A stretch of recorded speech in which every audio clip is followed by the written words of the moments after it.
Western Azerbaijan community organized a meeting with Yaz, originally from Western Azerbaijan, who achieved above 600 scores in the higher school entrance exams for the 2022 and 25 academic year. During the meeting, the chairman of the board of directors of the community, Aziz Akbarli, congratulated the youth on their high results and wished them success in the coming years of study and life. The chairman noted that the role of youth in the work carried out in the direction of conveying the truths of Western Azerbaijan to a wider audience and the return of our compatriots to their ancestral homeland is important, and the leading force of the transmission of this reality to future generations is precisely the youth. Chairman of the Supervisory Board of the Community, Doctor of Physics Mathematical Sciences, Professor Misir Merdanov, noted that youth should not be satisfied with this brilliant success they have achieved, but should put forth all their efforts to continue this successful path in the future.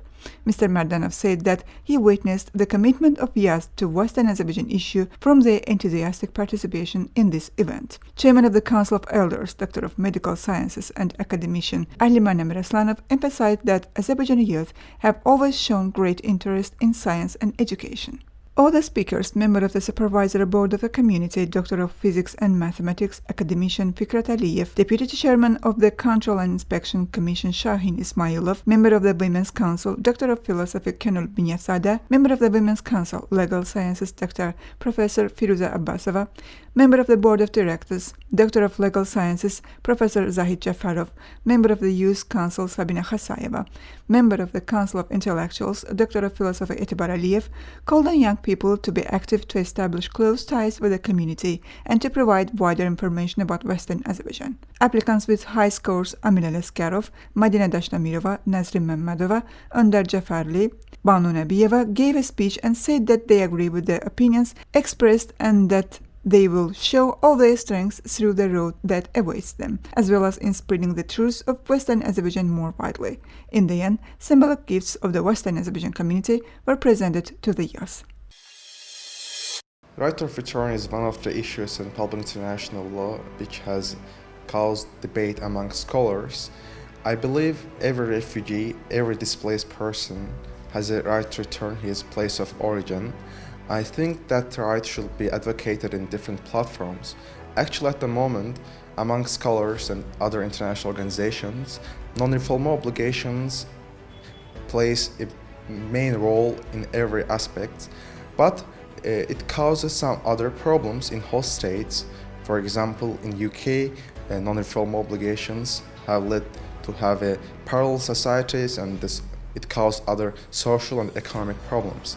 However, if the international community supports the right of return, so refugees will be back to their home countries, thus they will not cause any problems in the host states. That's why I believe the right of return should be accepted internationally and its implementation should be supported. And I would like to go back to the history and talk about how this right has been established. Even if we go back to the 13th century, in Magna Charta, as you know, which is one of the founding source of the common law, in one of its articles, it says that everyone has a right to leave and return to the kingdom, which means that the Magna Charta explicitly provides right to return.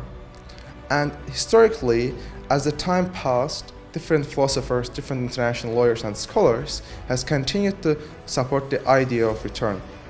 However, there was a different viewpoints regarding the legality of displacement. Until early 20th century, the displacement, like forceful displacement, was legal act of war. Even Churchill once said that displacement is the last diplomatic resort to solve the ethnic conflicts. Thus, as Woodrow Wilson announced that a nation state should be established, monoethnicity among states has been supported and it caused future problems. But when the Second World War happened, the international community understood that there is a need to have a human-centric approach to the legal systems, and thus international human rights law has evolved, and one of the rights under international human rights law is right of return. Actually, not explicitly, but implicitly, this right has been accepted in early 20th century. For instance, in Hague regulations, in Hague conventions, there is a implicit mention of right of return, and also in the Universal Declaration of Human Rights, there is an article which states that everyone has right to return his own home country. So it means that every displaced person has right to return under UDHR. However, UDHR is not a hard law. It doesn't have a binding effect, but most of its provision has become custom, and we can say that Article 13 has become also custom, and then that's a binding obligation. Now I would like to move to ICCPR, which is the binding source of public international law. According to the International Covenant on Civil and Political Rights, Article 12.4, it says that every individual has right to enter his own country. So if we compare UDHR provision with ICCPR provision, there is a distinct difference. There's a nuanced stance here. So UDHR talks about right to return, while ICCPR mentions right to enter. So this wording has different consequences. For instance, UDHR only supports the return right of displaced persons themselves. However, ICCPR also supports their children's right to return. I mean, second, third, even fourth generation refugees have right to return to their place of origins based on ICCPR. This is not my idea. Even the United Nations Human Rights Committee in its General Comment 27 have declared that this provision should be interpreted in a more broader way to include all persons regardless of their nationality or their status. So all the people who are descendant of the displaced people have right to return to their places of origin. Even in refugee law, in the 1951 Refugee Convention, this right is implicitly mentioned under the name of repatriation. For instance, the first article talks about repatriation, so we can assume that it also includes the right of return. But the 51 Convention was initially had a limited effect because there was the limitations, restrictions on regionally and also timely restrictions. But 1967 protocol have included all the people despite of their backgrounds. Thus, I believe Azerbaijan refugees who were displaced from Armenia have right based on this protocol. If we talk about a convention on elimination against all types of racial or ethnic discrimination, there is also this right which finds itself there. And if you look at the recent dispute between Azerbaijan and Armenia in the International Court of Justice, where in one of the provisional measures, the ICJ court found out that Azerbaijani government has an obligation to provide safe and dignified return of Armenians. If we apply this approach to the Azerbaijan refugees from Armenia, so it will be clear that also Azerbaijan refugees who were displaced from Armenia have the similar rights. And actually, unfortunately, there are some international legal scholars, because of some political reasons, they are trying to deny this right, and they are denying this right under the name of national security and other internationally recognized measures which are justifiable to restrict human rights. As we know, most of the human rights are qualified rights. They are not absolute. Provisions against torture is absolute human rights. There is no way that you can limit it. But the other human rights, including right of return, can be lawfully restricted under the three-part test. Like, according to ICCPR, if the restriction is proportional, legitimate, and there is a legitimate aim to restrict the human right, then it will be a lawful restriction. But I believe in the case of Azerbaijani refugees, there is no objective grounds to restrict this right under the name of national security, because as Azerbaijani refugees, we are interested in going back and living according to the laws of Republic of Armenia and respecting their laws and their legislation. So we do not claim their lands, we do not claim any other things. What we want is our internationally recognized rights to safely live in our places of origin. So unfortunately, despite the fact that I believe Western Azerbaijani community have reached out to Armenian leadership several times. They haven't heard any positive response.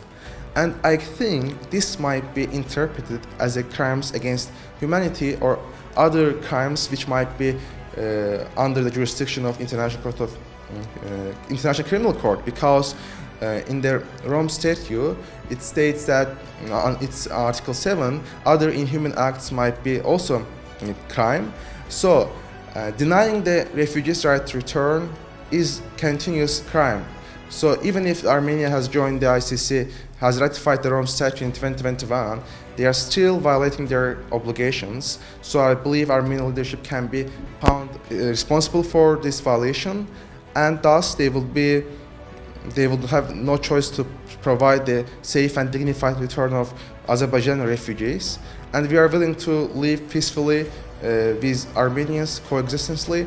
When we talk about the right of return and forced displacement, another issue which comes to our minds is about the definitions. But in fact, there is various definitions about forced displacement based on different approaches. Different international institutions define forced displacement in a different way. But in fact, as it is clear, it causes some other problems, which gives some space to some political entities or some interest groups to put some situations in a different way. So in my research, I also said that there is a need to have a one commonly approved definition of forced displacement. So if we can accept that the displacement was whether forceful or not, if every community in international institutions accept that, then there will be no question of supporting their right of return, because forced displacement is a crime under international law. Also, I would like to suggest that there is also a need to develop some internationally recognized institutions. For instance, it might be under the UNHCR, UN Refugee Agency. There might be a special program to provide safe and dignified return of refugees to their place of origins. If we look at back the history, like in Bosnia, Mozambique, in different cases, there was a return that happened. How unfortunately, it happened with some problems. There were some people who died during the repatriation process. However, if there is an international institution, international mechanism which will guide, which will be leading institution on this process, then there will be lesser violations of international law during the repatriation process. I believe, especially in our case, this right will be one of the main sources of the future peace in the South Caucasus, because the return rights means that Azerbaijanis and Armenians will live coexistently peacefully. If there's a peaceful coexistence, there won't be any future conflicts.